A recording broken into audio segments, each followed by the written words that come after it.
आदित्य राणा, जो राक्षस को देखते ही सतर्क हो गया था, उसे यह कहते हुए सुनकर चौंक गया। क्या तुम युवराज राणा हो? आदित्य राणा ने कभी सोचा भी नहीं था कि उसके सामने खड़ा बदसूरत और विचित्र राक्षस असल में युवराज राणा था। हालांकि युवराज राणा का रूप रंग पहचान से परे बदल गया था, लेकिन जब उसने बात की तो उसके अंदर गहरी नफरत ने उसे पहचान लिया। यह सही है आदित्य राणा, तुम्हें इसकी उम्मीद नहीं थी, है ना? आज तुम्हारी मृत्यु का दिन है। युवराज राणा ने भयंकर गर्जना की। उसके चारों ओर की काली ऊर्जा मंथन कर रही थी। उससे निकलने वाली शक्तिशाली आभा से अंदाजा लगाया जा सकता था कि वह पहले से ही मानव पूज्य क्षेत्र का एक उन्नत मार्शल कलाकार था। युवराज राणा ने बाहरी संप्रदाय प्रतियोगिता के दौरान अपने काले शल्क कवच का इस्तेमाल किया था और उसे प्रवर्तन हॉल द्वारा जांच के लिए ले जाया गया था। हालांकि प्रवर्तन हॉल की जांच से पता चला कि उसने केवल गलती से दानव शल्क फल खा लिए थे, न कि काले शल्क दानव शरीर की साधना की थी। इसलिए प्रवर्तन हॉल ने उसे दंडित नहीं किया। लेकिन इस बार प्राचीन खंडहर गुप्त क्षेत्र में प्रवेश करने के बाद युवराज राणा और भी आगे बढ़ गया और उसने और भी ज्यादा दानव शल्क फल खा लिए, जिससे उसकी साधना तेजी से बढ़ गई। हालांकि अपने क्षेत्र को स्थिर करने के लिए तलवार, अभिप्राय, देह शोधन व्यूह और दानव शल्क फल की औषधीय शक्ति को परिष्कृत करने के लिए काले शल्क दानव शरीर तकनीक दोनों के अभाव में उसकी साधना का स्तर तेजी से बढ़ा, लेकिन इससे उसका आभा मंडल भी अव्यवस्थित हो गया। दानव शल्क फल की अत्यंत प्रचंड औषधीय शक्ति उसके शरीर में अनियंत्रित रूप से उमड़ पड़ी, जिससे वह एक भयानक राक्षस में बदल गया। युवराज राणा एक जंगली जानवर की तरह दहाड़ा और आदित्य राणा की ओर झपटा। यह देखकर आदित्य राणा ने लापरवाही बरतने की हिम्मत नहीं की और तुरंत युवराज राणा से लड़ने के लिए अपनी लंबी तलवार जादुई हथियार निकाल लिया। युवराज राणा को पूरी उम्मीद थी कि दानव शल्क फल खाने और मानव पूज्य क्षेत्र के अंतिम चरण में आगे बढ़ने के बाद वह आदित्य राणा को आसानी से टुकड़े टुकड़े कर देगा। हालांकि कुछ आदान प्रदान के बाद उसे पता चला कि आदित्य राणा भी पूज्य क्षेत्र में घुस गया था और उसकी शक्ति किसी भी तरह से उससे कम नहीं थी। यह जानकर युवराज राणा अत्यधिक क्रोध से भर गया। साधना में इतनी महत्वपूर्ण उन्नति प्राप्त करने के लिए उसने इतनी बड़ी कीमत चुकाई थी, यहां तक कि एक राक्षस भी बन गया था। युवराज राणा ने जो मृत्यु के निकट के अनुभव और अपार पीड़ा सहन की थी, उसके बिना आदित्य राणा साधना में इतनी तीव्र प्रगति कैसे कर सकता था? तीव्र आक्रोश और ईर्ष्या से प्रेरित होकर युवराज राणा और भी अधिक उन्मत्त हो गया। उसने आदित्य राणा पर एक उग्र और अथक आत्मघाती हमला किया, बचाव की पूरी तरह से उपेक्षा की। हालांकि आदित्य राणा इस उन्माद से अप्रभावित रहा। उसने वही तरीका अपनाया जो उसने बाहरी संप्रदाय प्रतियोगिता में अपनाया था। युवराज राणा को परास्त करने के लिए एक स्थिर और व्यवस्थित दृष्टिकोण अपनाया। उस समय दिव्य आत्मा क्षेत्र के शिखर पर आदित्य राणा ने उसी रणनीति का उपयोग करके युवराज राणा को हराया था, जो केवल प्रारंभिक मानव पूज्य क्षेत्र में था। अब दोनों ने दो क्षेत्रों को तोड़ दिया था, जो पिछली स्थिति के समान प्रतीत होता था, लेकिन वास्तव में उनके क्षेत्रों के बीच का अंतर कम हो गया था। आखिरकार पिछली बार आदित्य राणा दिव्य आत्मा क्षेत्र में था, जबकि युवराज राणा एक पूज्य क्षेत्र योद्धा था। दिव्य परिवर्तन क्षेत्र और पूज्य क्षेत्र के बीच एक विशाल खाई। हालांकि दोनों अभी भी दो क्षेत्रों से अलग थे, फिर भी वे दोनों मानव पूज्य क्षेत्र के एक ही प्रमुख क्षेत्र के अंतर्गत थे। उनकी साधना में अंतर केवल मात्रात्मक था, गुणात्मक नहीं। हालांकि चूंकि युवराज राणा ने अभी अभी भारी मात्रा में दानव शल्क फल का सेवन किया था, इसलिए उसके शरीर में अभी भी औषधीय शक्ति की एक महत्वपूर्ण मात्रा बनी हुई थी। यह युद्ध आदित्य राणा के लिए बाहरी संप्रदाय प्रतियोगिता में युवराज राणा के खिलाफ उसकी पिछली लड़ाई से ज्यादा आसान नहीं था। लेकिन आदित्य राणा प्राचीन आभा को परिष्कृत करके पूज्य क्षेत्र में प्रवेश कर चुका था, इसलिए युवराज राणा की तुलना में उसके पास असली ऊर्जा शोधन का स्तर कहीं अधिक था।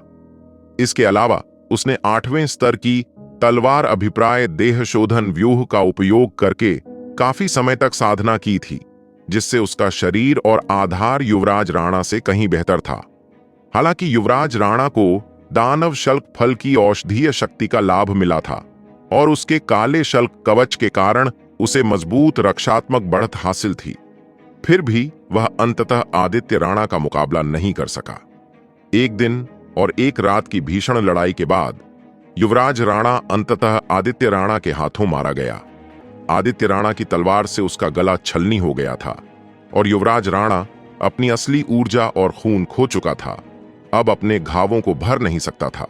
उसकी आंखें चौड़ी हो गईं और वह गिर पड़ा। उसका चेहरा आक्रोश से भर गया। आदित्य राणा ने युवराज राणा के शव पर नजर डाली और धीरे से आह भरी। राणा परिवार के भीतर का आंतरिक कलह आखिरकार समाप्त हो गया था। आदित्य राणा ने उपचार की गोलियां निकाली और उन्हें निगल लिया। फिर दलदल के ऊपर पालथी मारकर तैरने लगा। अपनी चोटों को ठीक करने के लिए आंखें बंद कर लीं। युवराज राणा के साथ युद्ध ने उस पर भारी असर डाला था। अगर तलवार अभिप्राय देह शोधन व्यूह ने लंबे समय तक उसका संयमित अभ्यास न किया होता, जिसने उसकी इच्छा शक्ति और सहन शक्ति को बहुत बढ़ा दिया था, तो वह युवराज राणा को परास्त नहीं कर पाता। आखिरकार युवराज राणा की भयानक रक्षा और पुनर्प्राप्ति क्षमताएं बेहद निराशाजनक थीं और युवराज राणा द्वारा पहुंचाई गई चोटों ने भी उसे बहुत पीड़ा पहुंचाई थी। हालांकि वह तलवार अभिप्राय देह शोधन व्यूह की अमानवीय यातनाओं का आदी हो चुका था, जिससे उसमें दर्द के प्रति अद्भुत सहनशीलता आ गई थी। अपनी चोटों से उबरने के बाद आदित्य राणा उत्तर की ओर चल पड़ा, नक्शे में दिए गए निर्देशों का पालन करते हुए अमातेरासु द्वीप की ओर, ताकि वह दूसरों से मिल सके। राजवीर सिंह ने अपने सामने शर्माती हुई वीणावीर को देखा। उन्हें सिरदर्द होने लगा था। वह सचमुच वीणावीर को बताना चाहती थीं कि वह भी उनकी तरह एक महिला है, लेकिन अपने पिता की बार बार दी गई चेतावनियों को याद करते हुए कि वह अपना असली लिंग कभी न बताएं, राजवीर सिंह ने खुद को रोक लिया। आखिरकार वीणावीर विराट और रोहिणी जैसी नहीं थीं, जो सभी पूर्वी प्रांगण से थे और उनके असली लिंग का पता चलने के बाद उसे राज रखेंगे। दूसरी ओर वीणावीर शायद इतनी दयालु न हो, क्योंकि उनका रिश्ता सिर्फ एक सामान्य रिश्ता था। राजवीर सिंह समझ नहीं पा रही थीं कि वीणावीर उन पर क्यों फिदा हो गई, जबकि उन्होंने उसे सिर्फ एक बार दूसरे मुकदमे में बचाया था, जब वे पहली बार संप्रदाय में शामिल हुए थे। मिस वीणा, मुझे सच में माफ करना, लेकिन मेरे पास पहले से ही कोई है जिसे मैं पसंद करता हूं। मिस वीणा, कृपया मुझ पर अपना समय और ऊर्जा बर्बाद न करें और अपने रिश्ते को बर्बाद न करें, राजवीर सिंह ने वीणावीर से सीधे कहा, क्योंकि वह और उलझना नहीं चाहती थीं। जयगढ़ नगर में एक आकर्षक और कुख्यात महिला प्रेमी की उनकी पिछली छवि सिर्फ उनके असली लिंग को छिपाने का एक दिखावा थी। उन्हें औरतें सचमुच पसंद नहीं थीं। भानुमति के साथ उनके रिश्ते की बात करें तो यह एक बहुत ही खास रिश्ता था, उनके बीच एक आध्यात्मिक निर्भरता से ज्यादा। लेकिन विराट से मिलने के बाद उनका दिल पूरी तरह से उसके प्रति समर्पित हो गया था और उन्हें दूसरी औरतों के पीछे भागने में कोई दिलचस्पी नहीं थी। इसके अलावा पवनगढ़ के 6 नायकों में से एक होने के नाते वीणावीर ऐसी इंसान नहीं थीं जिसके साथ खिलवाड़ किया जा सके। क्या होता अगर वीणावीर को आखिरकार एक औरत के रूप में उनकी असली पहचान का पता चल जाता और उन्हें लगता कि उन्होंने उनकी भावनाओं से खिलवाड़ किया है और गुस्से में आकर वह उनसे जान तक लड़ाना चाहती? क्या यह उनके लिए एक बेकार की मुसीबत नहीं होगी? हालांकि राजवीर सिंह अब वीणावीर से थोड़ा ज्यादा ताकतवर हो गई थीं, फिर भी वह ऐसी मुसीबत मोल नहीं लेना चाहती थीं। यह सुनकर वीणावीर की आंखें थोड़ी धुंधली पड़ गईं। मिस भानुमति हैं, है ना? बिल्कुल, राजवीर सिंह ने इनकार नहीं किया। क्या वह वीणावीर को सीधे सीधे बताने वाली थीं कि उसे विराट पसंद है? वीणावीर ने अपना सिर उठाया और चुपचाप अपने सामने खड़े बेहद खूबसूरत पुरुष, वास्तव में महिला, को निहारने लगीं। उनकी बेदाग खूबसूरती दुनिया की किसी भी औरत को अपना दीवाना बनाने के लिए काफी थी। हालांकि उन्होंने खुद राजवीर सिंह को यह कहते सुना था, लेकिन वीणा वीर इस बेमिसाल खूबसूरती को देखते हुए अपनी आंखों में एक तरह का आकर्षण दिखाए बिना नहीं रह सकी। यह जानते हुए भी कि राजवीर सिंह को पहले से ही कोई पसंद है, वह मोहित हुए बिना नहीं रह सकी, क्योंकि राजवीर सिंह वाकई बेहद खूबसूरत थीं। उनके बेदाग चेहरे पर लगभग एक भी कमी नहीं थी। पुरुषों की तो बात ही छोड़िए, औरतों की भी उन्होंने राजवीर सिंह से ज्यादा खूबसूरत किसी को नहीं देखा था। मैं मिस भानुमति से किसी भी तरह की मेहरबानी नहीं करूंगी। मैं बस यंग मास्टर राजवीर के साथ रहना चाहती हूं। मेरे लिए बस इतना ही काफी होगा। वीणा वीर ने राजवीर सिंह को स्वप्निल भाव से देखते हुए कहा। यह सुनकर राजवीर सिंह का चेहरा बेबसी से उतर गया। मिस वीणा, दुनिया में बहुत सारे प्रतिभाशाली और सुंदर पुरुष हैं, आप मुझ पर इतनी क्यों फिदा हैं? राजवीर सिंह को लगा कि किस्मत वाकई बेरहम है। उन्होंने खुद को विराट के आगे पूरी तरह से झोंक दिया था। फिर भी विराट ने एक महिला के रूप में उनकी असली पहचान जानते हुए भी उन्हें अस्वीकार कर दिया। और अब भले ही उन्होंने अपने इरादे इतने स्पष्ट कर दिए थे, वीणा वीर अभी भी हार नहीं मान रही थी। वीणा वीर के अपने प्रति मोह को देखकर राजवीर सिंह विराट के प्रति अपनी कोमल भावनाओं को याद किए बिना नहीं रह सकीं, और वीणा वीर के लिए उनके मन में दया का भाव पैदा हुआ। बॉस, लगता है आज हमें एक खास तोहफा मिलने वाला है। दो बेहद खूबसूरत महिलाओं से मुलाकात। जैसे ही दोनों चुपचाप एक दूसरे के सामने थे, उन्हें अचानक एक अश्लील आवाज सुनाई दी। राजवीर सिंह और वीणा वीर ने मुड़कर देखा तो काले कपड़े पहने मार्शल आर्ट कलाकारों का एक समूह उनकी ओर उड़ता हुआ आ रहा था। काले कपड़े पहने मार्शल आर्ट कलाकारों की नजरें उन दोनों पर अश्लीलता से भरी थीं, बेहद घिनौनी। काले कपड़े पहने योद्धाओं के समूह को देखकर वीणा वीर के हाव भाव अचानक बदल गए। युवा मास्टर राजवीर, सावधान, ये अंधेरी दानव जेल के लोग हैं। वीणा वीर ने प्राचीन खंडहरों के गुप्त क्षेत्र में अपने पिछले प्रवेश के दौरान अंधेरी दानव जेल से काफी मुकाबला किया था, इसलिए उन्होंने उन्हें तुरंत पहचान लिया। इसके अलावा अंधेरी दानव जेल के योद्धाओं के इस समूह का नेता एक पुराना परिचित था, वही रोंगाओ, अंधेरी दानव जेल का योद्धा जिसने अमातेरासु द्वीप के अग्निकुंड में विराट पर घात लगाकर उसे आग के सागर में गिरा दिया था। राजवीर सिंह भी यह सुनकर चौंक गईं। क्या अंधेरी दानव जेल के लोग? प्राचीन खंडहरों के गुप्त क्षेत्र में प्रवेश करने से पहले विराट ने उन्हें बार बार अंधेरी दानव जेल के सदस्यों से विशेष रूप से सावधान रहने की चेतावनी दी थी। राजवीर सिंह ने तुरंत वीणा वीर का हाथ पकड़ लिया और चिल्लाई, तुम किसका इंतजार कर रही हो? भागो! यह कहकर उन्होंने वीणा वीर को खींच लिया और तेजी से उत्तर की ओर भाग गई। विराट ने उन्हें विशेष रूप से निर्देश दिया था कि अगर उनका सामना अंधेरी दानव जेल के किसी भी योद्धा से हो तो उन्हें उनसे सीधे टकराव में नहीं पड़ना चाहिए, बल्कि तुरंत भाग जाना चाहिए। विराट इस थोड़ी मंदबुद्धि लड़की को लेकर सबसे ज्यादा चिंतित था। उसे डर था कि कहीं वह लापरवाही न बरते और उनसे सीधे लड़ने की कोशिश न करे। हालांकि राजवीर सिंह विराट द्वारा उन्हें बार बार छोटी मूर्ख कहे जाने से नाराज थीं, फिर भी उन्होंने उसके आदेशों की अवहेलना करने की हिम्मत नहीं की, वरना अगर कुछ हुआ तो वह विराट के सामने फिर कभी अपना सिर ऊंचा नहीं रख पाएंगी। राजवीर सिंह हमेशा से विराट की अपने बारे में धारणा बदलना चाहती थीं। वह बिल्कुल भी मूर्ख नहीं थीं। सीनियर सिस्टर रोहिणी और सिस्टर भानुमति भी उनसे ज्यादा बेहतर नहीं थीं। फिर भी विराट उन्हें डांट फटकार से निशाना बनाता था, जिससे राजवीर सिंह बहुत नाराज हो जाती थीं। हालांकि इससे वह अपने रोजमर्रा के व्यवहार में और भी ज्यादा सतर्क हो गई थीं। आखिरकार पिछली बार करण चौहान ने उन्हें लगभग धोखा ही दिया था, जिससे वह विराट पर अपनी छाप को लेकर और भी चिंतित हो गई थीं। वह अब और कोई गलती नहीं कर सकती थीं। कहीं ऐसा न हो कि विराट के मन में वह पूरी तरह से एक मूर्ख लड़की के रूप में बदनाम हो जाए। वीणा वीर एक पल के लिए स्तब्ध रह गईं। उन्हें उम्मीद नहीं थी कि राजवीर सिंह इतनी दृढ़ता से भाग जाएंगे। उन्होंने सोचा था कि राजवीर सिंह उन अंधेरी दानव जेल के योद्धाओं से लड़ेंगे।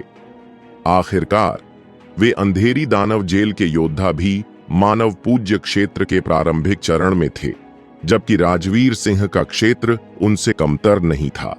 बाहरी संप्रदाय की प्रतियोगिता में राजवीर सिंह ने जो असाधारण शक्ति दिखाई, उसके सामने उसी क्षेत्र के बहुत कम योद्धा उनके बराबर आ सकते थे। वीणावीर ने कभी सोचा भी नहीं था कि राजवीर सिंह लड़ेंगे भी नहीं, बल्कि बस और निर्णायक रूप से मुड़कर भाग जाएंगे। अंधेरी दानव जेल के योद्धा यह देखकर एक पल के लिए स्तब्ध रह गए।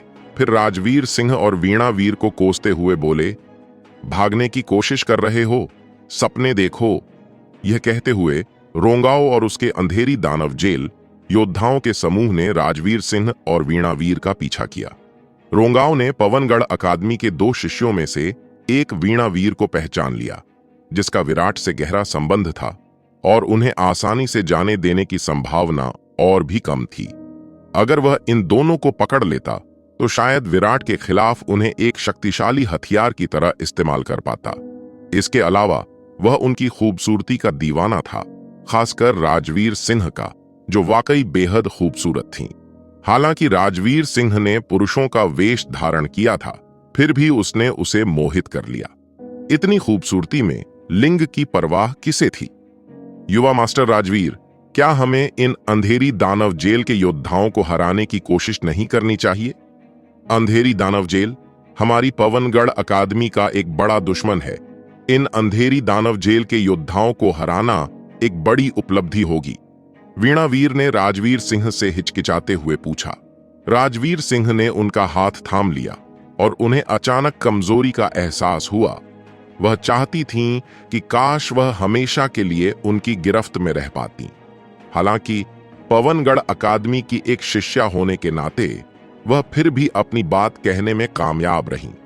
यह सुनकर राजवीर सिंह खुद को पीछे मुड़कर अंधेरी दानव जेल के योद्धाओं की तरफ देखने से रोक नहीं पाईं।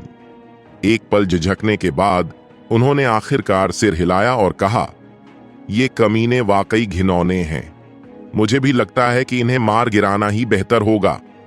यह कहते हुए राजवीर सिंह ने अपनी हथेली खोली और उनके हाथ में एक लाल क्रिस्टल दिखाई दिया, जिसे उन्होंने पूरी ताकत से पीछे की ओर फेंका। लाल क्रिस्टल फेंकने के बाद राजवीर सिंह वीणावीर का हाथ पकड़े और भी तेजी से भागी। अंधेरी दानव जेल योद्धाओं के समूह का नेतृत्व कर रहे रोंगाओ आगे चल रहे दोनों का पीछा कर रहे थे। तभी अचानक एक लाल बत्ती उनकी ओर उड़ी। पहले भी अग्नि प्रस्फुटन तावीज से पीड़ित होने के कारण रोंगाओ स्वाभाविक रूप से जानता था कि वह क्या है। इसलिए रोंगाओ के हाव भाव तुरंत बदल गए और वह चिल्लाया, सब लोग रास्ते से हट जाओ। यह कहते हुए उसे किसी और की परवाह नहीं थी और वह बेचैनी से लाल बत्ती से दूर हो गया। जैसे ही अन्य अंधेरी दानव जेल के योद्धा उनके पीछे पीछे दौड़े, उन्होंने रोंगाओ के शब्द सुने और क्षण भर के लिए भ्रमित होकर लाल बत्ती की ओर बढ़ते रहे। लेकिन अगले ही पल एक बहरा कर देने वाली गर्जना हुई। अंधेरी दानव जेल के योद्धाओं के बीच एक भयानक विस्फोट हुआ। एक विशाल आग का गोला हवा में उछला और विस्फोट के झटकों ने एक प्रचंड झोंका उत्पन्न किया, जो सुनामी की तरह बाहर की ओर बह गया। रोंगाओ को छोड़कर, जो शुरू से ही बच निकला था, पीछा कर रहे सभी अंधेरी दानव जेल के योद्धा विस्फोट में राख हो गए। हालांकि रोंगाओ तेज था, फिर भी वह विस्फोट के झटकों में फंस गया और गंभीर रूप से घायल हो गया। अगर उसने अपने काले शल्क वाले दानव शरीर का उपयोग नहीं किया होता तो वह प्रचंड झोंके से चीर-फाड़ हो जाता। फिर भी विस्फोट ने उसके काले शल्क वाले कवच को चीर-फाड़ कर दिया। उसका शरीर भयानक घावों से लथपथ था, खून से तरबतर, एक सचमुच दयनीय दृश्य। न केवल रोंगाओ बल्कि राजवीर सिंह और वीणावीर भी विस्फोट के झटकों से गंभीर रूप से घायल हो गईं। हालांकि वे प्राचीन उजाड़ ज्वाला प्रस्फुटित तावीज फेंकने के बाद हताश होकर भागे, फिर भी वे विस्फोट की भयानक अवशिष्ट शक्ति से प्रभावित थे। वीणावीर ने दूर से भयानक आग का गोला देखा तो वह बेहद हैरान रह गईं। हालांकि उन्होंने पहले विराट द्वारा परिष्कृत अग्नि प्रस्फुटन तावीज का इस्तेमाल किया था, लेकिन विराट ने उन्हें जो तावीज बेचा था वह इससे कहीं कम शक्तिशाली था। राजवीर सिंह ने जो प्राचीन उजाड़ ज्वाला प्रस्फुटित तावीज इस बार फेंका, वह विराट द्वारा पहले बेचे गए तावीज से 10 गुना ज्यादा शक्तिशाली था। इतना भयानक प्राचीन उजाड़ ज्वाला प्रस्फुटित तावीज अगर सावधानी न बरती जाए तो उपयोगकर्ता को भी आसानी से मार सकता था, क्योंकि इसकी शक्ति बहुत भयानक थी। राजवीर सिंह को भी प्राचीन उजाड़ ज्वाला प्रस्फुटित तावीज के इतने शक्तिशाली होने की उम्मीद नहीं थी। धरती को हिला देने वाले विस्फोट को देखकर वह एक गहरे डर का एहसास करने से खुद को रोक नहीं पाई। सौभाग्य से वह और वीणावीर तेजी से भागे, अन्यथा वह उन अंधेरी दानव जेल के योद्धाओं के साथ नष्ट हो सकती थीं। रोंगाओ पहले से ही प्राचीन उजाड़ ज्वाला प्रस्फुटित तावीज की अपार शक्ति से भयभीत था और एक पल भी रुकने की हिम्मत नहीं कर सका। वह तुरंत मुड़ा और पागलों की तरह भाग गया। अब बात यह नहीं थी कि वह राजवीर सिंह और वीणावीर का पीछा कर रहा था, बल्कि उसे डर था कि वे उसका पीछा करेंगे। राजवीर सिंह और वीणावीर स्वाभाविक रूप से रोंगाओ का पीछा नहीं करेंगे। वे गंभीर रूप से घायल थे और मुश्किल से अपना ख्याल रख पा रहे थे। उनमें उसका पीछा करने की ताकत नहीं बची थी। राजवीर सिंह ने कुछ उपचार की गोलियां निकालीं और उन्हें निगल लिया और उनकी चोटें जल्दी ठीक हो गईं। हालांकि वीणावीर की उपचार गोलियां राजवीर सिंह की तरह प्रभावी नहीं थीं। अपनी मौजूदा चोटों के साथ अगर वह उपचार की गोलियां भी ले लेती तो उन्हें ठीक होने के लिए कम से कम 1-2 दिन आराम की जरूरत होती।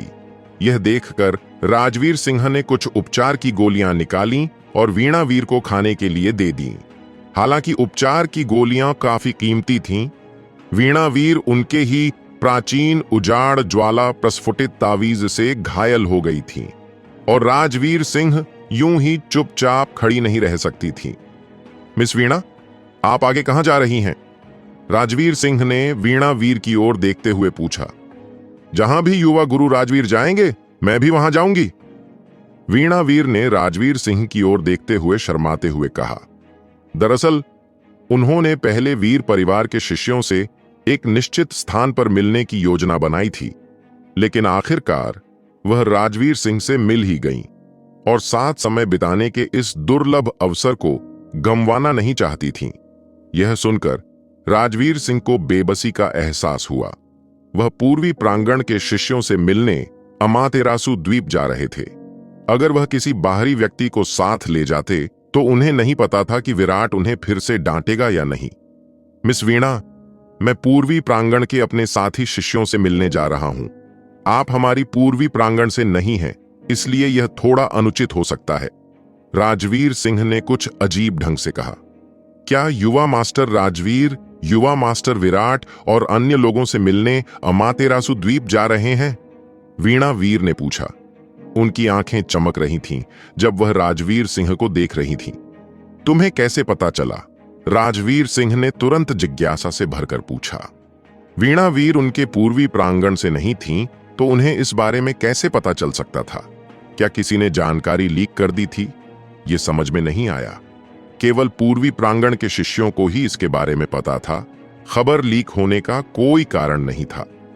पिछली बार जब हम युवा मास्टर विराट के साथ प्राचीन खंडहरों के गुप्त क्षेत्र से लौटे थे, तो जाने से पहले हम अमातेरासु द्वीप पर मिले थे। मुझे लगता है कि युवा मास्टर विराट ने उस जगह को अपना अड्डा चुना होगा। आखिरकार उन्होंने इसे एक मजबूत रक्षात्मक अड्डा बनाया था।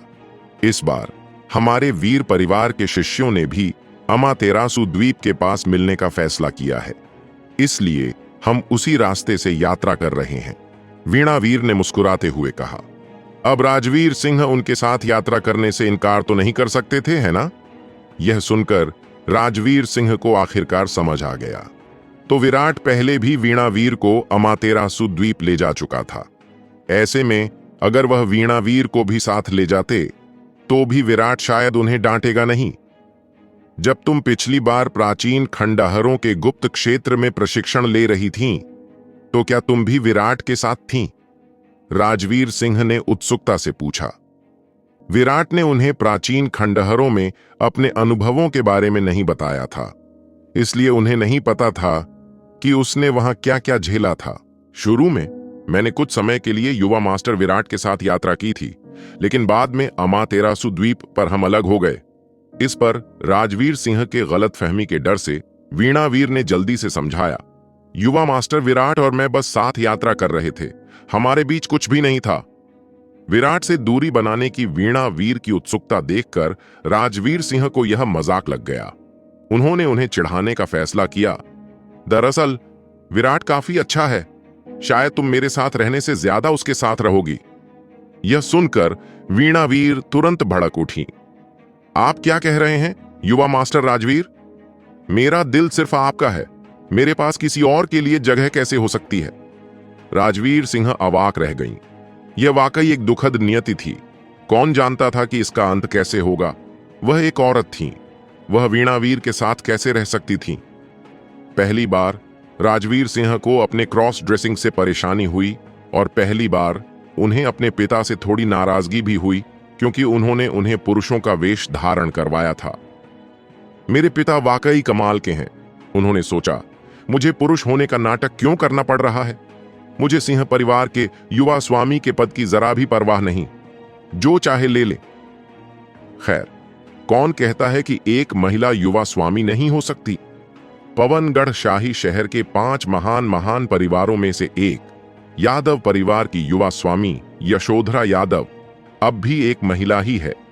राजवीर सिंह को हमेशा लगता था कि उनके पिता का उन्हें पुरुष होने का नाटक करने का फैसला सिर्फ सिंह परिवार के युवा स्वामी का पद पाने के लिए नहीं था, शायद इसके और भी गहरे कारण थे।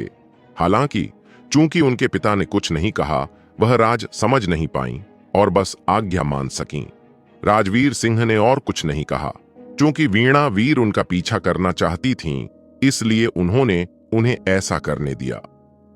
यशवंत का दिल बैठ गया जब उसने अपने सामने काले वस्त्र पहने योद्धा को देखा। उसने कभी सोचा भी नहीं था कि प्राचीन खंडहरों के गुप्त क्षेत्र में प्रवेश करते ही उसका सामना पानकांग से होगा, जो अंधेरी दानव जेल का एक मार्शल आर्ट विशेषज्ञ था और पवन फिराजान के समकक्ष था। इससे भी अधिक भयावह यह था कि पानकांग की साधना मानव पूज्य क्षेत्र के शिखर पर पहुंच गई थी, जो पवन फिराजान से 2 क्षेत्र ऊंचा था। पानकांग की भयानक प्रतिभा को देखते हुए उसी क्षेत्र में भी उसके पास पानकांग के विरुद्ध कोई मौका नहीं होता। पानकांग के 2 क्षेत्र ऊंचा होने की तो बात ही छोड़ दीजिए। इस बार यश परिवार के शिष्य अनिवार्य रूप से बर्बाद हो गए। एक अगरबत्ती के जलने में लगने वाले समय के बाद यशवंत सहित दर्जनों यश परिवार के शिष्य पानकांग के हाथों मारे गए। केवल यश यादव ही बच पाया। यश यादव केवल अपने जीवन रक्षक खजाने की शक्ति के कारण बच निकलने में सक्षम था, और इस तथ्य के कारण कि यशवंत और अन्य यश परिवार के शिष्यों ने उसकी रक्षा के लिए अपनी जान जोखिम में डाली, जिससे उसे अपने भागने के खजाने को सक्रिय करने और भागने का अवसर मिला। अन्यथा वह भी पानकांग के हाथों मारा जाता। 5 लाख मील पश्चिम में जहां यशवंत और अन्य यश परिवार के शिष्यों को पानकांग ने नष्ट कर दिया था, तेजस युवान और अन्य युवान परिवार के शिष्यों को भी अंधेरी दानव जेल के शिष्यों ने घेर लिया और हमला किया।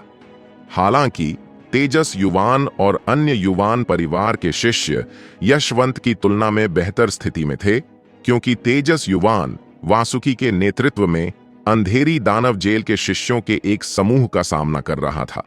1 साल पहले वासुकी पवनगढ़ अकादमी के शीर्ष 10 बाहरी शिष्यों के समान स्तर पर थे, लेकिन पिछले साल वह मानव पूज्य क्षेत्र के अंतिम चरण में पहुंच गया था, जो तेजस युवान से 1 स्तर ऊंचा था, और ताकत के मामले में वह तेजस युवान से 1 या 2 गुना ज्यादा शक्तिशाली था।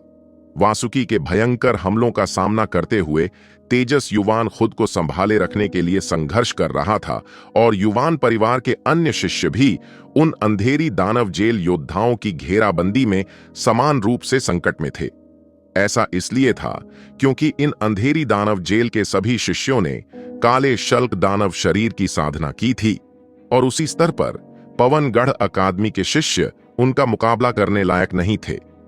जैसे ही तेजस युवान और युवान परिवार के अन्य शिष्य संकट में थे, अचानक एक आकृति भीड़ में उतर आई। आकृति के हाथ में सुनहरी रोशनी चमक उठी और तुरंत आग की लपटों में लिपटे हुए उग्र ड्रैगन पतली हवा से प्रकट हुए, अंधेरी दानव जेल के शिष्यों की ओर दौड़े। ये उग्र ड्रैगन अविश्वसनीय रूप से शक्तिशाली थे और उनके प्रकट होने से युवान परिवार के शिष्यों का संकट कुछ समय के लिए कम हो गया। तेजस युवान ने नवागंतुक की ओर मुड़कर देखा तो पाया कि वह कोई और नहीं बल्कि तेजस्वी ठाकुर था। तेजस्वी, तुम यहां क्या कर रहे हो? यहां से चले जाओ। तेजस युवान के हाव भाव तेजस्वी ठाकुर को देखते ही अचानक बदल गए और वह उस पर चिल्लाया। तेजस्वी ठाकुर युवान परिवार के मुखिया का इकलौता बेटा था। अगर उसे यहां कुछ हो गया तो युवान परिवार के लिए यह बहुत बड़ी क्षति होगी। अब युवान परिवार के शिष्य बेहद खतरनाक परिस्थितियों में थे। इन सभी अंधेरी दानव जेल के शिष्यों ने काले शल्क दानव शरीर की साधना की थी। तेजस्वी ठाकुर का इस युद्ध में शामिल होना बहुत ही बेकार था। हालांकि तेजस्वी ठाकुर द्वारा छोड़े गए धधकते अग्नि ड्रैगन काफी शक्तिशाली थे। तेजस युवान को विश्वास नहीं था कि तेजस्वी ठाकुर के पास इतने सारे अनमोल आध्यात्मिक ताबीज हैं। एक बार जब ड्रैगन की आध्यात्मिक ऊर्जा समाप्त हो जाती तो भी अंधेरी दानव जेल के शिष्य उन्हें घेर लेते और उन पर हमला कर देते। सबसे अच्छा यही था कि ड्रैगन की ऊर्जा समाप्त होने से पहले तेजस्वी ठाकुर को वहां से ले जाया जाए। तेजस युवान की बात सुनकर तेजस्वी ठाकुर ने तुरंत अपना सिर हिला दिया। वह चुपचाप खड़ा होकर अपने कुल के लोगों को अंधेरी दानव जेल द्वारा घेर लिए जाने और उन पर हमला होते कैसे देख सकता था। उसने पहले पूर्वी प्रांगण के शिष्यों से मिलने के लिए अमातेरासु द्वीप जाने की योजना बनाई थी, लेकिन यहां भीषण युद्ध देखकर वह दौड़ा दौड़ा वहां पहुंचा और पाया कि उसके अपने कुल के लोगों पर अंधेरी दानव जेल के योद्धाओं ने हमला कर दिया था। हालांकि अंधेरी दानव जेल के योद्धाओं की संख्या युवान परिवार के शिष्यों जितनी ही थी, लेकिन उनकी ताकत उनसे कहीं ज्यादा थी। इसके अलावा ये सभी अंधेरी दानव जेल के योद्धा काले शल्कों से ढके हुए थे, जिससे उन पर ब्लेड और भालों का कोई असर नहीं हो रहा था। युद्ध लगभग एक तरफा नरसंहार था। यह देखकर तेजस्वी ठाकुर स्वाभाविक रूप से चुप नहीं बैठा। उसने तुरंत युवान परिवार के शिष्यों की परेशानी दूर करने के लिए बड़ी संख्या में प्राचीन उजाड़ ज्वाला प्रस्फुटित तावीजों, ड्रैगन अग्नि तावीजों का इस्तेमाल किया। ये प्राचीन उजाड़ ज्वाला प्रस्फुटित तावीज विराट द्वारा प्राचीन आभा का उपयोग करके तैयार किए गए थे। हालांकि वे केवल 7वें दर्जे के निम्न श्रेणी के थे, उनकी शक्ति असाधारण थी। उन धधकते अग्नि ड्रैगन के हमले के तहत मानव पूज्य क्षेत्र के मध्य चरण से नीचे के अंधेरी दानव जेल योद्धा तुरंत आग की लपटों में झलकर कोयला बन गए और तीखी चीखों की एक श्रृंखला निकली। यद्यपि काले शल्क दानव शरीर की रक्षा आश्चर्यजनक थी, फिर भी यह इन प्राचीन उजाड़ ज्वाला प्रस्फुटित तावीजों का सामना नहीं कर सका। हालांकि ये धधकते अग्नि ड्रैगन केवल मानव पूज्य क्षेत्र के मध्य चरण से नीचे के अंधेरी दानव जेल योद्धाओं के खिलाफ प्रभावी थे। मानव पूज्य क्षेत्र के मध्य चरण से ऊपर के अंधेरी दानव जेल योद्धाओं के खिलाफ उनके काले शल्क दानव शरीर की जबरदस्त रक्षात्मक शक्ति के कारण, हालांकि वे अभी भी नुकसान पहुंचा सकते थे, वे उन्हें सीधे नहीं मार सकते थे। यह देखकर कि तेजस्वी ठाकुर जाने से इनकार कर रहा है, तेजस युवान के पास धधकते अग्नि ड्रैगन द्वारा अवरुद्ध किए जा रहे अंधेरी दानव जेल योद्धाओं का फायदा उठाने और युवान परिवार के शिष्यों को गुप्त क्षेत्र के मार्ग की ओर तेजी से भागने के अलावा कोई विकल्प नहीं था। अब जबकि युवान परिवार के शिष्यों को भारी नुकसान हुआ था, वह इस प्राचीन खंडहर वाले गुप्त क्षेत्र में प्रशिक्षण जारी रखने के लिए तैयार नहीं था। जीवित रहना ही प्राथमिकता थी। इस बार प्राचीन खंडहर वाले गुप्त क्षेत्र में प्रवेश करते ही उन्हें अंधेरी दानव जेल योद्धाओं द्वारा घात लगाए हुए देखा गया और ऐसा लग रहा था कि इन सभी अंधेरी दानव जेल योद्धाओं ने काले शल्क दानव शरीर की साधना की थी। कुछ तो स्पष्ट रूप से गड़बड़ थी। अतीत में अंधेरी दानव जेल में काले शल्क दानव शरीर की साधना करने वाले योद्धा सभी कुलीनों में कुलीन थे, अत्यंत दुर्लभ अस्तित्व। काले शल्क दानव शरीर कब इतना आम हो गया कि अंधेरी दानव जेल में हर कोई इसकी साधना कर सकता था? स्पष्ट रूप से कुछ ऐसा हुआ था जिसके बारे में वे अनजान थे। यदि अंधेरी दानव जेल ने वास्तव में काले शल्क दानव शरीर की साधना को व्यापक रूप से बढ़ावा देने का कोई रास्ता खोज लिया होता, तो यह पवनगढ़ अकादमी के लिए बेहद बुरी खबर होती। उस स्थिति में पवनगढ़ अकादमी के शिष्य अंधेरी दानव जेल के शिष्यों के सामने कुछ भी नहीं होते। यदि दोनों पक्ष आपस में भिड़ते तो उनका आज जैसा ही हश्र होता, एक पूर्ण करारी हार। ऐसे विरोधियों का सामना करते हुए लड़ने का कोई रास्ता ही नहीं था। समान साधना स्तर पर पवनगढ़ अकादमी के शिष्य अंधेरी दानव जेल के शिष्यों की काले शल्क दानव शरीर की रक्षा को भेदने में पूरी तरह असमर्थ थे। जिन अंधेरी दानव जेल के शिष्यों से उन्होंने अभी अभी युद्ध किया था, उनके काले शल्क दानव शरीर की भयानक रक्षात्मक शक्ति को देखते हुए समान साधना स्तर के शिष्यों की तो बात ही छोड़िए, एक या दो उच्च साधना स्तर वाले शिष्यों के लिए भी उनकी रक्षा को भेदना बेहद मुश्किल होता। ऐसी स्थिति में पवनगढ़ अकादमी के शिष्यों को अंततः अंधेरी दानव जेल के शिष्यों द्वारा एक तरफा नरसंहार का सामना करना पड़ता। उसे इस स्थिति की सूचना पवनगढ़ अकादमी के उच्चाधिकारियों को देनी थी। अगर उनकी स्थिति सिर्फ एक अपवाद होती तो उसे संभाला जा सकता था, लेकिन अगर अंधेरी दानव जेल के शिष्य वास्तव में काले शल्क दानव शरीर की साधना करने में सक्षम होते तो पवनगढ़ अकादमी गंभीर संकट में पड़ जाती। तेजस युवान को यह नहीं पता था कि उनके शिष्यों के सामने जो स्थिति आई वह कोई अकेली घटना नहीं थी। यह अंधेरी दानव जेल द्वारा पवनगढ़ अकादमी के शिष्यों पर किया गया एक पूर्व नियोजित नरसंहार था। इस दलदल के ऊपर पवनगढ़ अकादमी के कई शिष्य अंधेरी दानव जेल के शिष्यों द्वारा घात लगाकर किए गए हमले में फंस गए। पवनगढ़ अकादमी के शिष्य इस स्थिति के लिए बिल्कुल भी तैयार नहीं थे और अचानक ही उनकी जान चली गई, जिसके परिणाम स्वरूप अंधेरी दानव जेल के शिष्यों के हाथों कई मौतें हुईं। पूरी पवनगढ़ अकादमी में किसी ने भी इसकी उम्मीद नहीं की थी, क्योंकि दोनों अकादमियों के बीच पिछले शक्ति संतुलन के आधार पर उनकी समग्र युद्ध शक्ति में कोई खास अंतर नहीं था। अगर अंधेरी दानव जेल ने पवनगढ़ अकादमी के शिष्यों पर घात लगाने की साजिश रची होती तो दोनों पक्षों को भारी नुकसान होता और किसी को भी कोई खास फायदा नहीं होता। हालांकि पवनगढ़ अकादमी ने यह अनुमान नहीं लगाया था कि अंधेरी दानव जेल के शिष्यों की समग्र शक्ति अचानक नाटकीय रूप से बढ़ गई थी और लगभग सभी ने काले शल्क दानव शरीर की साधना की थी। इसका अर्थ यह था कि यद्यपि पवनगढ़ अकादमी को घेरने वाले अंधेरी दानव जेल के शिष्यों की संख्या घेरे गए पवनगढ़ अकादमी के शिष्यों की संख्या के लगभग बराबर थी, फिर भी दोनों पक्षों की समग्र शक्ति में नाटकीय परिवर्तन आया था। समान साधना स्तर पर पवनगढ़ अकादमी के शिष्य अंधेरी दानव जेल के उन शिष्यों के सामने कुछ भी नहीं थे जिन्होंने पहले ही काले शल्क दानव शरीर की साधना कर ली थी। इसके अलावा इस बार अंधेरी दानव जेल के लगभग सभी शिष्यों ने काले शल्क दानव शरीर की साधना कर ली थी और उनका समग्र साधना स्तर पवनगढ़ अकादमी के शिष्यों से एक स्तर ऊंचा था, जिससे पवनगढ़ अकादमी के शिष्यों के लिए उनसे मुकाबला करना और भी असंभव हो गया था। जब तेजस युवान अपने युवान परिवार के शिष्यों के समूह को गुप्त लोक मार्ग के निकट ले गया तो उन्होंने पाया कि वहां पहले से ही बड़ी संख्या में अंधेरी दानव जेल के शिष्य तैनात थे। संपूर्ण गुप्त लोक मार्ग अंधेरी दानव जेल के शिष्यों के नियंत्रण में था। इस बार पवनगढ़ अकादमी के शिष्य केवल प्रवेश कर सकते थे, बाहर नहीं जा सकते थे। उनके आश्रय स्थल को अंधेरी दानव जेल के शिष्यों ने पूरी तरह से बंद कर दिया था। यह देखकर तेजस युवान का दिल बैठ गया।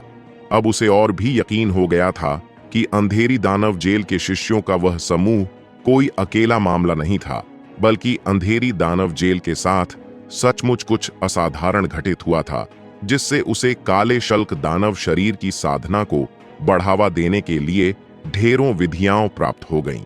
जब तेजस युवान और युवान परिवार के अन्य शिष्यों ने गुप्त लोक मार्ग के पास तैनात अंधेरी दानव जेल के योद्धाओं को देखा तो उन योद्धाओं ने भी उन्हें देख लिया और अंधेरी दानव जेल के योद्धाओं के एक दल ने तुरंत उनका पीछा किया। यह देखकर तेजस युवान का चेहरा बेहद गंभीर हो गया।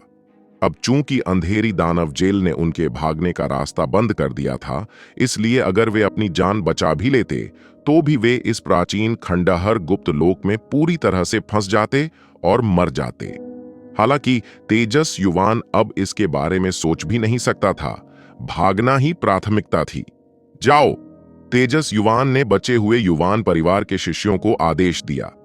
तेजस्वी ठाकुर ने अंधेरी दानव जेल के योद्धाओं को अपनी ओर बढ़ते देखा और उसके अंदर गुस्से की लहर दौड़ गई। ये जानवर वाकई बहुत ज्यादा थे।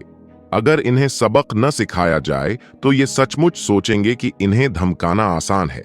यह सोचकर तेजस्वी ठाकुर ने तुरंत अपना हाथ बढ़ाया, मुट्ठी भर लाल क्रिस्टल निकाले और उन्हें जोर से अंधेरी दानव जेल के योद्धाओं पर फेंक दिया जो उसकी ओर बढ़ रहे थे। लाल क्रिस्टल फेंकने के बाद तेजस्वी ठाकुर तुरंत अपनी जान बचाने के लिए भागा और भीड़ को चिल्लाया, सब भागो!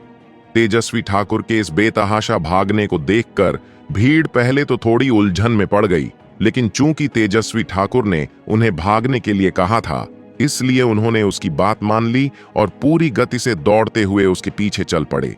कुछ ही सांसें ली थीं और वे सैकड़ों मील उड़े ही थे कि उन्हें अपने पीछे एक गगनभेदी गर्जना सुनाई दी। मुड़कर देखा तो उन्होंने देखा कि आग की कई विशाल लपटें हवा में उठ रही थीं और उनके पीछे एक दुनिया को तबाह करने वाला विस्फोट हुआ था। विस्फोट की भयानक तरंगें उन पर सुनामी की तरह छा गईं।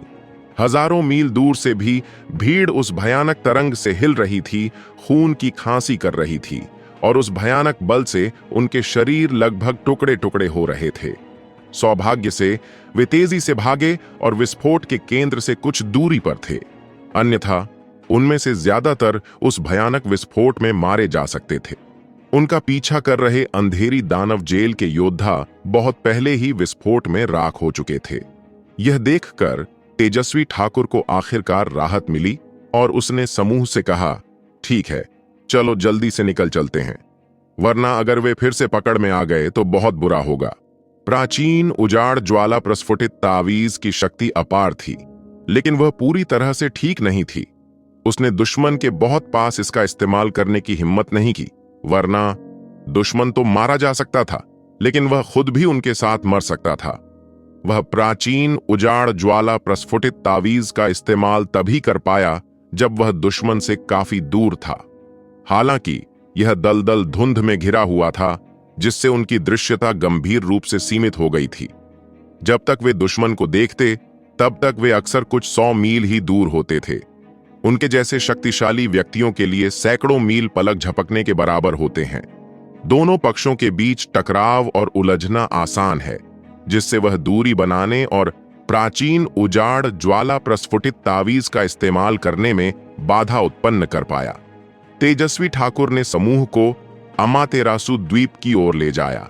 हालांकि वे पूर्वी प्रांगण के अनुयायी नहीं थे, इस विकट परिस्थिति में तेजस्वी ठाकुर के पास उन्हें अमातेरासु द्वीप पर शरण लेने के अलावा कोई विकल्प नहीं था।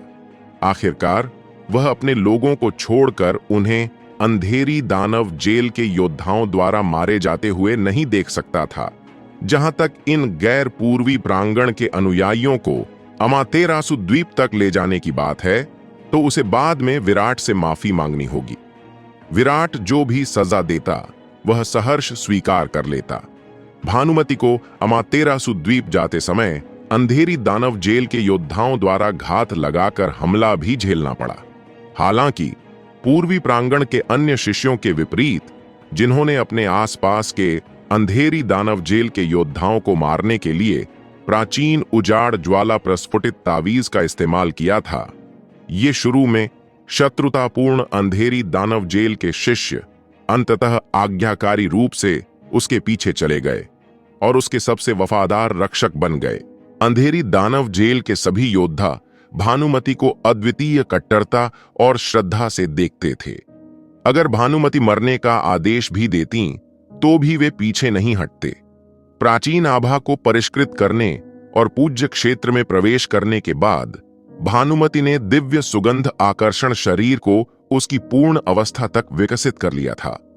अब अपने उच्चतम स्तर पर उनकी हर मुस्कान और हाव भाव सभी प्राणियों को मोहित करने के लिए पर्याप्त था। जिनके मन उनके दिव्य सुगंध आकर्षण शरीर से मोहित हो जाते थे, वे उनके प्रति अद्वितीय कट्टरता और पूजा विकसित कर लेते थे और पूर्णतः आज्ञाकारी बन जाते थे।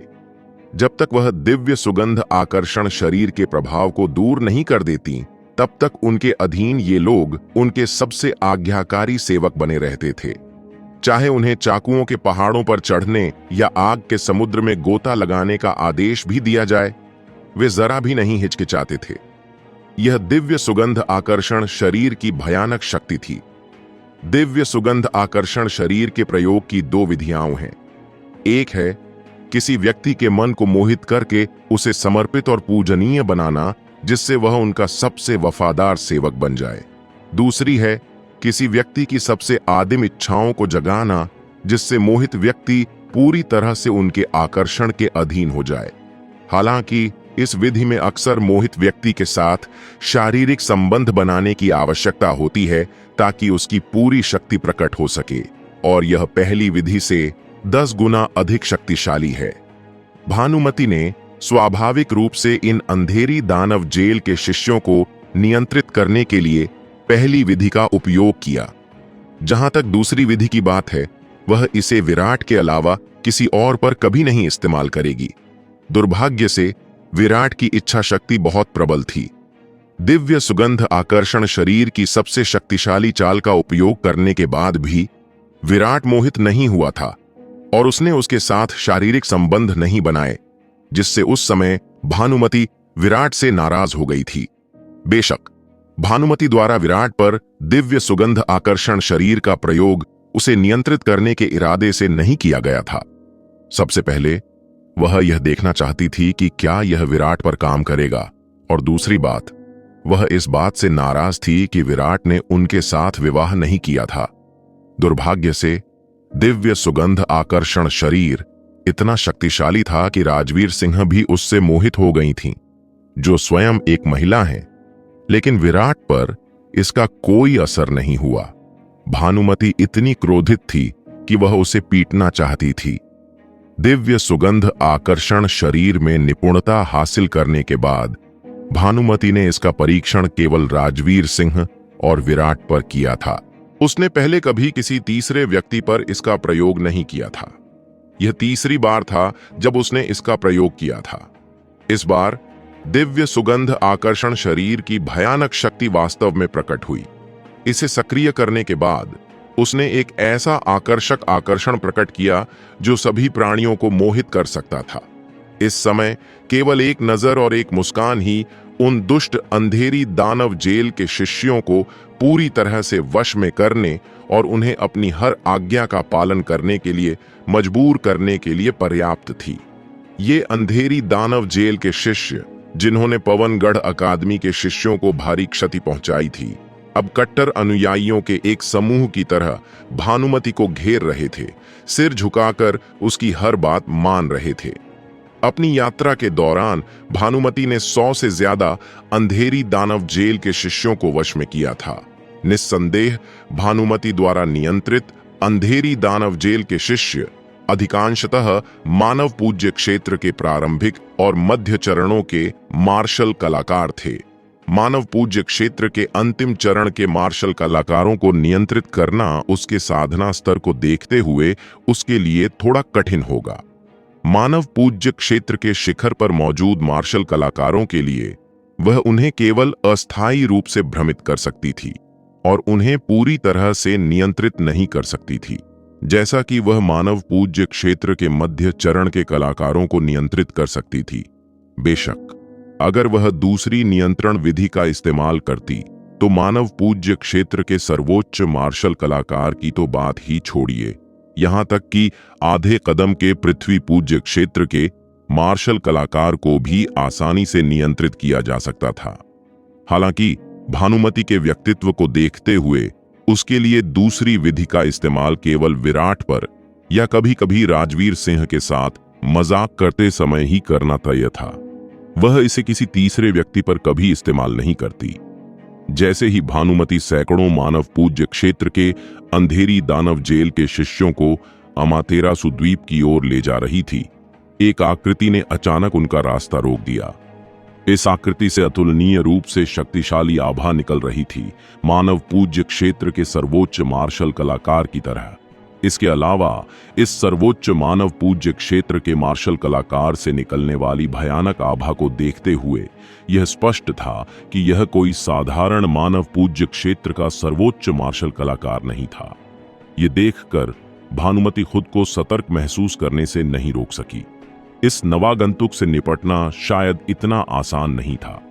बेशक भानुमति को नजदीक आते दुश्मन का कोई खास डर नहीं था। आखिरकार अब उसके पास 100 से ज्यादा मानव पूज्य क्षेत्र के योद्धा थे।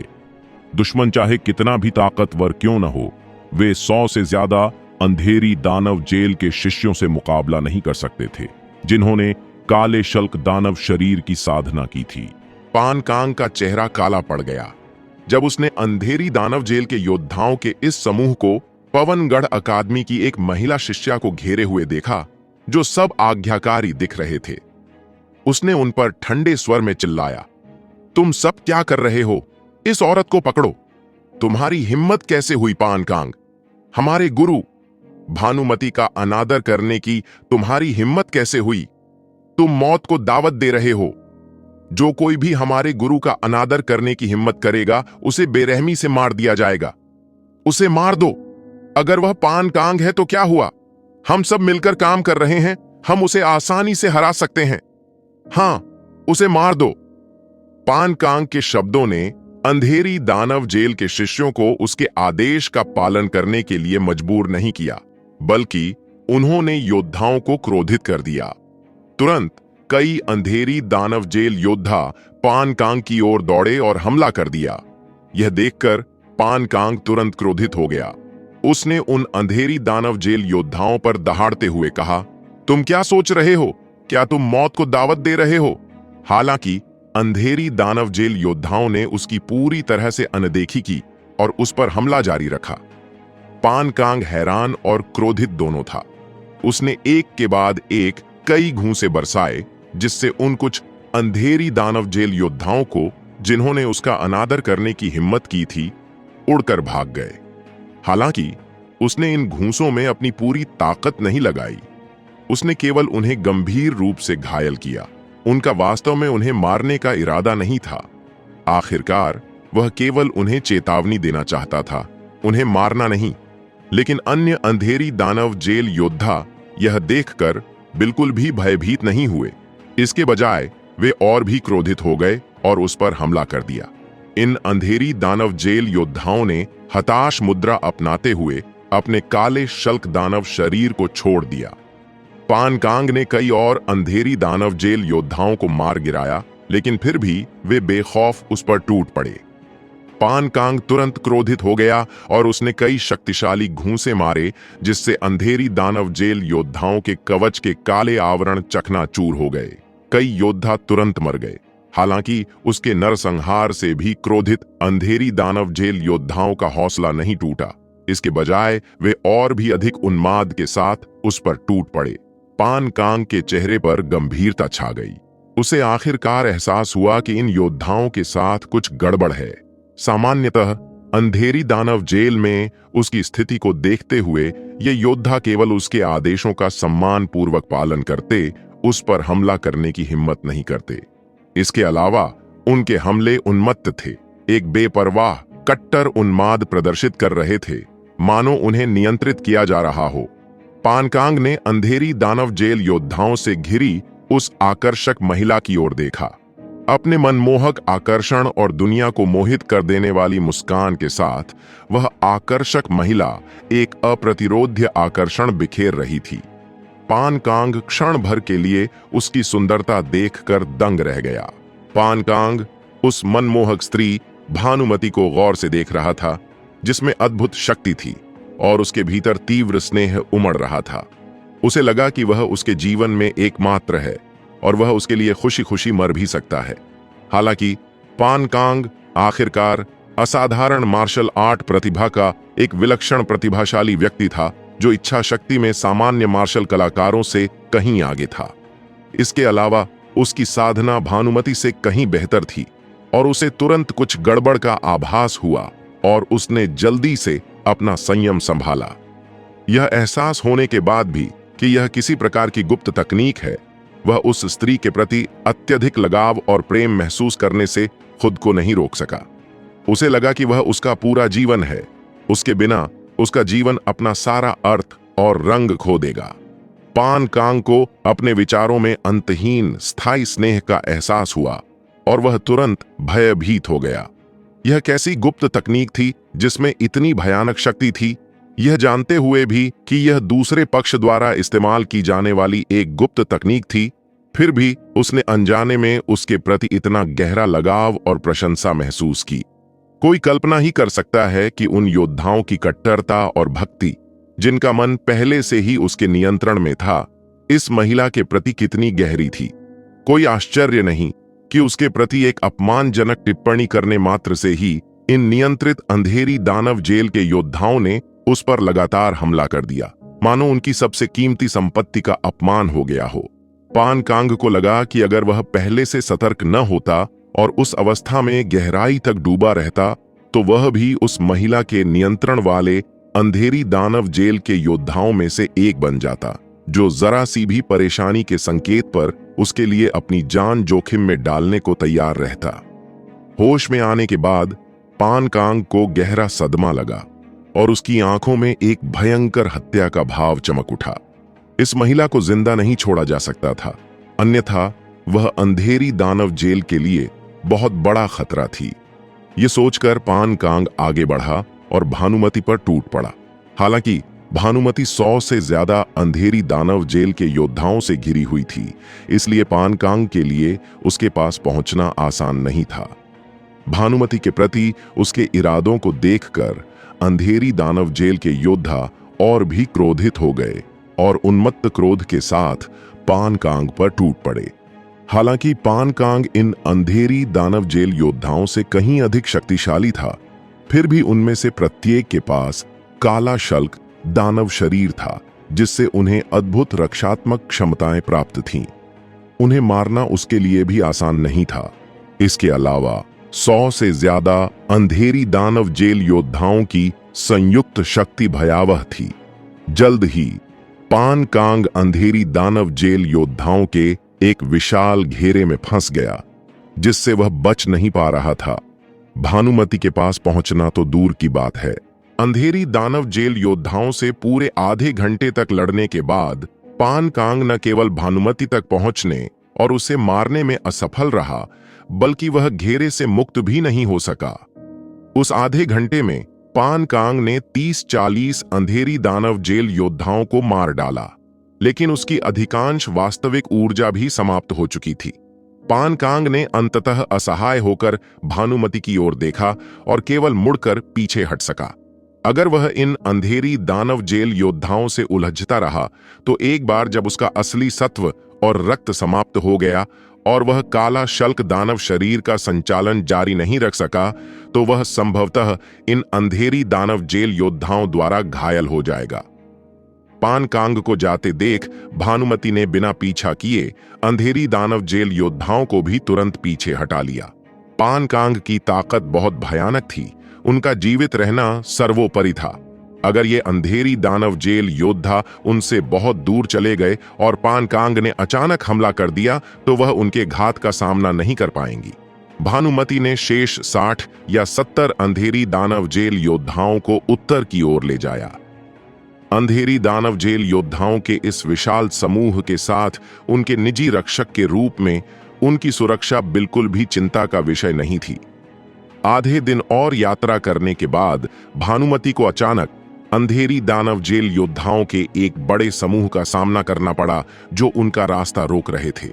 वे 40 या 50 की संख्या में थे और उन्हें देखते ही वे बिना कुछ कहे उन पर टूट पड़े और जल्दी ही एक भयंकर युद्ध में उलझ गए।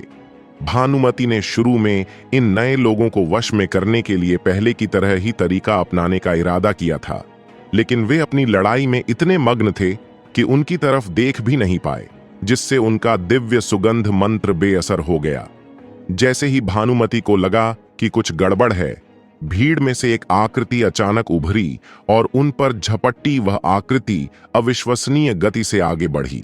भानुमति को प्रतिक्रिया करने का समय ही नहीं मिला। इससे पहले कि वह उन पर झपट पड़े और एक मुक्का मार दिया, भानुमति घबरा गईं। यह आकृति उनसे कहीं ज्यादा शक्तिशाली थी और हमला इतना अचानक हुआ था कि उन्हें प्रतिक्रिया करने का कोई मौका ही नहीं मिला। भानुमति की रीढ़ में एक सिहरन दौड़ गई। ऐसा लग रहा था कि वह अपनी जान गंवा देंगी। काश उन्हें विराट की सलाह न मानने का पछतावा हुआ।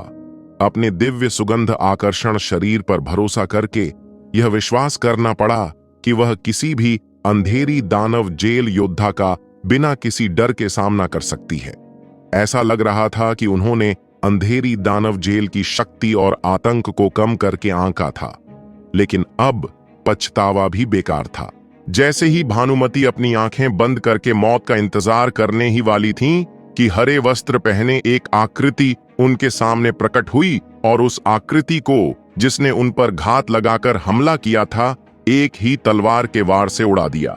बहन भानुमति, क्या हो रहा है? विराट ने अस्त व्यस्त दृश्य पर नजर डाली और आश्चर्य से पूछा। ये अंधेरी दानव जेल के योद्धा क्या कर रहे थे? एक दूसरे से लड़ रहे थे और इतनी बेरहमी से, मानो एक दूसरे को मारने की कोशिश कर रहे हों। यह कोई नाटक नहीं लग रहा था। विराट ने फिर से पान कांग की ओर देखा, जिसे उसने अपनी तलवार से उड़ा दिया था, और उसे एक गहरा डर महसूस हुआ।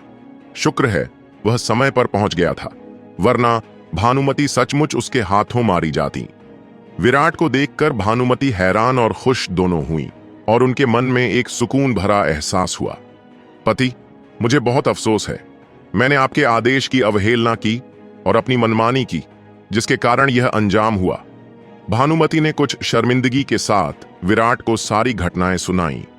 उनकी कहानी सुनने के बाद विराट को आखिरकार समझ आया कि अंधेरी दानव जेल के योद्धा एक दूसरे को क्यों मार रहे थे।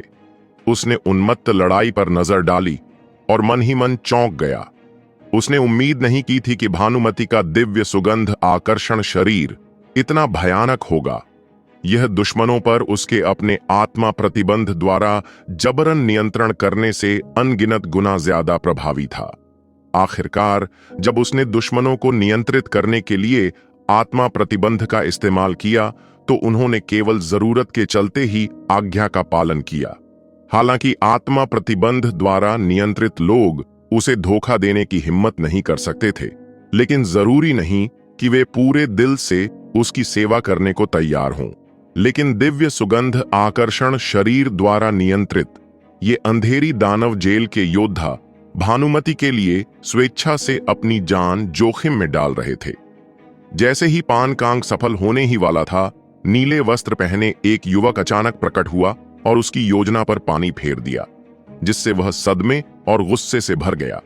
उसने युवक की ओर देखा और पाया कि वह कोई और नहीं बल्कि विराट था, कांस्य संहार आदेश का एक उभरता हुआ सितारा। विराट का कांस्य संहार आदेश में स्थान लगातार बढ़ रहा था और अब वह पवनगढ़ शाही शहर के 5 महान परिवारों के युवा स्वामियों के बराबर था। उसे मारना एक बहुत बड़ी उपलब्धि होगी। पान कांग के स्वभाव के बावजूद इतने बड़े इनाम के विचार से उसका दिल खुशी से भर गया। विराट, तो यह तुम हो। मैं तुम्हें ही ढूंढ रहा था, लेकिन तुम खुद मेरे दरवाजे तक पहुंच गए। इससे मुझे ढूंढने की झंझट से छुटकारा मिल गया। पान कांग ने ठंडी मुस्कान के साथ कहा। यह कहते हुए वह आगे बढ़ा और विराट पर झपटा और उसे एक मुक्का मारा। बहन भानुमति, पीछे हटो। विराट ने भानुमति को निर्देश दिया, फिर पान कांग के हमले का सामना करने के लिए अपनी तलवार घुमाई। वह उस व्यक्ति की वीरता की परीक्षा लेना चाहता था जो कभी पवन फिराजान के बराबर था। 1 साल पहले पान कांग शक्ति और साधना स्तर दोनों में पवन फिराजान के बराबर था। अप्रत्याशित रूप से 1 साल बाद उसकी साधना पवन फिराजान से 2 स्तर आगे निकल गई। अराजक युद्ध में लगे सैकड़ों अंधेरी दानव जेल योद्धाओं को देखकर, जिनमें से सभी ने काले शल्क दानव शरीर की साधना की थी, विराट अपने अनुमान पर और भी अधिक आश्वस्त हो गया। अंधेरी दानव जेल के भीतर कुछ ऐसा हुआ होगा जिसने उसे बड़े पैमाने पर काले शल्क दानव शरीर को बढ़ावा देने में सक्षम बनाया। पान कांग और अन्य लोगों की साधना में तीव्र प्रगति स्पष्ट रूप से इस घटना से संबंधित थी। विराट की वर्तमान शक्ति के साथ यदि उसका सामना पवन फिराजान से फिर से होता तो पवन फिराजान 30 राउंड भी नहीं टिक पाता। हालांकि जब उसने अपनी पूरी ताकत से पान कांग का मुकाबला किया तो विराट को यह जानकर झटका लगा कि वह उसे हरा नहीं सकता। इस स्थिति ने विराट को बेहद झकझोर दिया। पान कांग की मौजूदा ताकत को देखते हुए अगर पवन फिराजान उससे लड़ता तो उसकी लगभग निश्चित रूप से मृत्यु हो जाती। 1 साल पहले दोनों मार्शल कलाकार बराबरी पर थे, लेकिन 1 साल बाद इतना बड़ा अंतर आ गया है। अगर अंधेरी दानव जेल के सभी मार्शल कलाकारों में इतना बदलाव आया है तो पवनगढ़ अकादमी अंधेरी दानव जेल के मुकाबले भारी नुकसान में होगी। अंधेरी दानव जेल की ताकत में उल्लेखनीय वृद्धि से दोनों के बीच पिछला गतिरोध टूट जाएगा। बेशक, हालांकि विराट पान कांग को नहीं हरा सकता, पान कांग भी विराट को नहीं हरा सकता। विराट का शारीरिक बचाव बहुत मजबूत है। अगर पान कांग अपना हथियार निकालकर पूरी ताकत से विराट पर हमला भी कर दे तो भी वह उसे जरा भी नुकसान नहीं पहुंचा सकता। वह विराट की शारीरिक सुरक्षा को भी नहीं भेद सकता। उसे हराना तो दूर की बात है। जैसे जैसे लड़ाई आगे बढ़ती है, पान कांग को गहरा सदमा लगता है। उसका काला शल्क दानव शरीर 4थे स्तर तक विकसित हो चुका है, लेकिन शारीरिक शक्ति के मामले में यह अभी भी विराट से कमतर है। धिक्कार है, यह आदमी किस तरह की शारीरिक शोधन तकनीक विकसित करता है। यह तो काले शल्क दानव शरीर से भी ज्यादा शक्तिशाली है। हालांकि पान कांग युद्ध में विराट से थोड़ा ज्यादा शक्तिशाली था, फिर भी वह विराट की शारीरिक सुरक्षा को भेद नहीं सका। अगर वह ज्यादा शक्तिशाली होता तो भी यह निरर्थक होता। दोनों के बीच कुछ देर तक घमासान चलता रहा, लेकिन कोई भी बढ़त हासिल नहीं कर पाया। विराट ने लड़ाई जारी नहीं रखी। ऐसे खतरनाक माहौल में भानुमति की सुरक्षा संदिग्ध थी। विराट एक भी गलती से भानुमति को खतरे में डालने का जोखिम नहीं उठाना चाहता था। उसने तलवार के वार से पान कांग को पीछे धकेल दिया, फिर भानुमति की ओर तेजी से बढ़ा, उनकी पतली कमर पकड़ी और तेजी से क्षितिज की ओर भाग गया। पान कांग उसे इतनी आसानी से जाने नहीं देने वाला था। विराट और भानुमति दोनों ही अंधेरी दानव जेल के लिए बहुत बड़ा खतरा थे। वह इतने छिपे हुए खतरे को पीछे नहीं छोड़ सकता था। हालांकि वह विराट की शारीरिक सुरक्षा को तुरंत भेद नहीं सकता था, लेकिन उसकी साधना कहीं बेहतर थी। अगर लड़ाई लंबी खिंचती तो विराट अंततः थक जाता। जैसे ही पान कांग विराट का पीछा करने वाला था, अचानक एक लाल रोशनी चमकी जो उल्कापिंड की तरह उसकी ओर तेजी से बढ़ रही थी। पान कांग को तुरंत अपनी रीढ़ में एक सिहरन महसूस हुई। एक अतुलनीय घातक खतरे का आभास हुआ। लाल रोशनी अविश्वसनीय रूप से तेज थी। वह समय रहते बच नहीं सका। इस महत्वपूर्ण क्षण में पान कांग ने बिल्कुल सही चुनाव किया। उसने बिजली की गति से एक जीवन रक्षक खजाने को चकनाचूर कर दिया और अपने चारों ओर एक अविश्वसनीय रूप से शक्तिशाली सुरक्षा कवच बना लिया। ढाल बनते ही तेज लाल रोशनी चमक उठी। एक बहरा कर देने वाली गर्जना के साथ पान कांग के सामने एक विश्व विनाशकारी विस्फोट हुआ। भयानक झटकों ने एक प्रचंड झोंका उत्पन्न किया जो सुनामी की तरह बाहर की ओर फैल गया, जिससे हजारों मील व्यास का एक विशाल अग्नि गुब्बारा हवा में उछल गया। पान कांग के आसपास के अंधेरी दानव जेल के योद्धा तुरंत इस विशाल अग्नि गुब्बारे में समा गए। जैसे जैसे अग्नि गुब्बारा धीरे धीरे छोंटता गया, पान कांग के अलावा उसके आसपास का कोई भी अंधेरी दानव जेल का योद्धा जीवित नहीं बचा। वे या तो उस भयानक अग्नि गुब्बारे से भस्म हो गए या विस्फोट के भीषण झोंके से टुकड़े टुकड़े हो गए। यहां तक कि पान कांग का भी अपने जीवन रक्षक खजाने के नष्ट हो जाने के बाद उसका काला कवच टुकड़े टुकड़े हो गया। एक सचमुच दयनीय दृश्य। विराट, मैं तुम्हें टुकड़े टुकड़े कर दूंगा। पान कांग की आंखें लाल हो गईं और वह एक जंगली जानवर की तरह आकाश की ओर दहाड़ा। वह एक प्रतिष्ठित अंधेरी दानव जेल कांस्य स्तर डार्क जेल दूत ने काले शल्क दानव शरीर के 4थे स्तर की साधना की थी और मानव पूज्य क्षेत्र के शिखर पर था। साधना में विराट से कहीं आगे। विराट को मारने में असफल होना और उसके हाथों लगभग मर जाना उसके लिए एक अवर्णनीय अपमान था। अगर उसने उस महत्वपूर्ण क्षण में हमले को रोकने के लिए अपने जीवन रक्षक खजाने का इस्तेमाल नहीं किया होता, तो अपने चौथे स्तर के काले शल्क दानव शरीर की रक्षात्मक शक्ति के साथ भी वह अंततः उस भयानक विस्फोट में नष्ट हो जाता। पान कांग विराट से बेहद नफरत करता था। काश वह विराट को टुकड़े टुकड़े कर सकता। विराट दूर से यह देखकर कि पान कांग वास्तव में उसके तीर से बच गया था, काफी हैरान हुआ।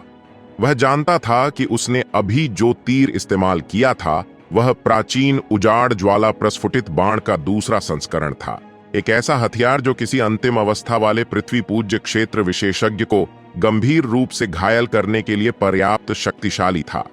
पान कांग वाकई बहुत दृढ़ था। पान कांग को चीखते देख विराट ने तुरंत अपना धनुष खींचा और फिर से निशाना साधा।